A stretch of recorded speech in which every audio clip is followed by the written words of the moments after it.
Ano ho ba yung masasabi ninyo kaugnay po dito sa trilateral meeting ng Pangulo sa pagitan nga ng Amerika at Japan? Well, ako parating sang-ayon at inaanyayahan ng lahat kapag may dialogue. Gusto ko yan na mag-usap ng mag-usap. Mabuti naman yan. At dati kasi, itong Indo-Pacific Partnership, maraming nagsasabi na napako na sa defense. Wala namang itinuloy na economic effort. Kaya maganda naman pakinggan na $100 billion daw ang papasok sa Pilipinas in the next 5 to 10 years. Pero hindi ko rin maintindihan saan manggagaling yan. Pagkat alam naman natin, gipit ang buong mundo, lalo na Estados Unidos.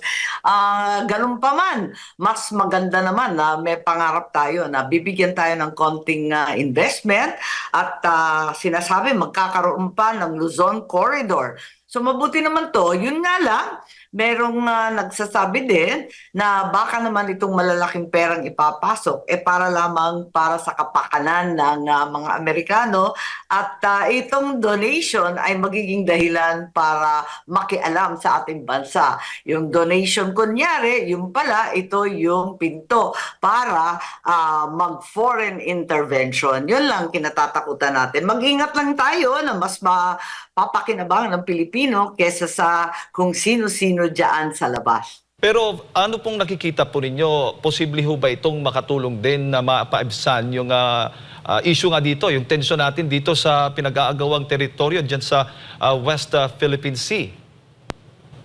Ay, yun na nga ang aking problema dahil meron pa silang sinasabing Luzon Corridor. Bakit sa Luzon? Kung talagang gustong tumulong sa Pilipinas at magbigay ng trabaho at ibsan ng gutom at kahirapan ng buhay, hindi ba dapat simulan ang Bismin higit sa lahat ng Mindanao, ang pinakamahihirap na lugar? Pero ang tinutumbok nila, yung pinakamaunlad na mga lugar sa Pilipinas, itong Luzon Corridor ng Subic, Clark, Manila, Batangas. Bakit doon? Kung talagang tutulong sa kahirapan natin na dinadanas, abay dapat sa Mindanao nakatutok yan, di ba? Dahil doon ang pinakamahihirap na mga rehiyon. Pero ganun pa man, maganda naman tumulong sila sa sinasabing gagawa ng port, ng mga railway, clean energy, semiconductors. Yun nga lang, yung semiconductors at yung supply chain, marami naman nagsasabi na baka naman, bekenemen, puro sa pakinabangan lamang yan ng Amerikano. Pero ako, bigyan natin ng pagkakataon at tignan natin ang detalye kung paano talaga. Pero Senator, ito ho ba ay nakikita po ninyong ipinapakita po natin, ibaga show of force na meron tayong mga kaalyado, Japan, Amerika, pagdating po dito sa issue sa South China Sea, ano pong dating sa inyo dyan? Para sa akin, wala naman duda. Wala naman duda na kaalyado natin ang marami sa buong mundo. Ano? Marami tayong kaibigan, wala naman tayong kaaway.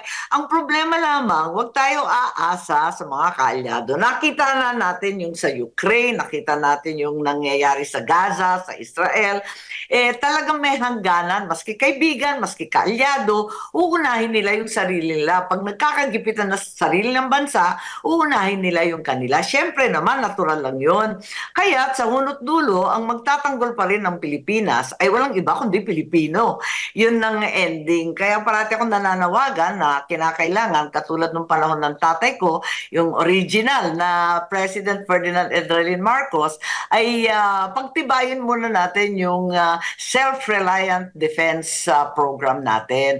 Na dito gawin ang mga bala, baril, at kung ano pang kakayanin natin, gawin na natin sa Pilipinas. Huwag tayong umaasa lagi ng lilimos, ng hihiram, at humihingi ng gamit sa iba't ibang bansa. Huwag ganun kasi may hangganan yan at saka puro second hand. Minsan mga bulok, kawawa naman sundalo natin.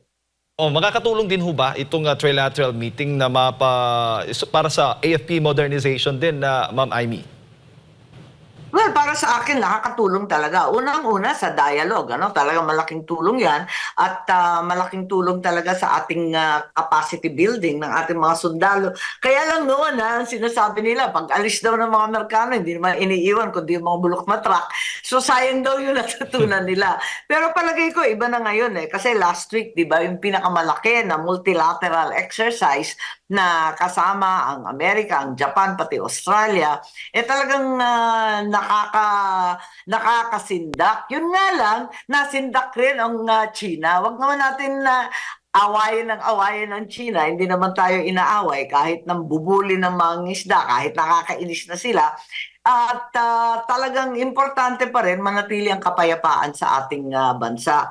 Higit sa lahat, yung mga taga Mindanao, galing lang ako dun eh. Talagang takot na takot eh, sanay na sa gera, ayaw na mabalik yung ganong buhay.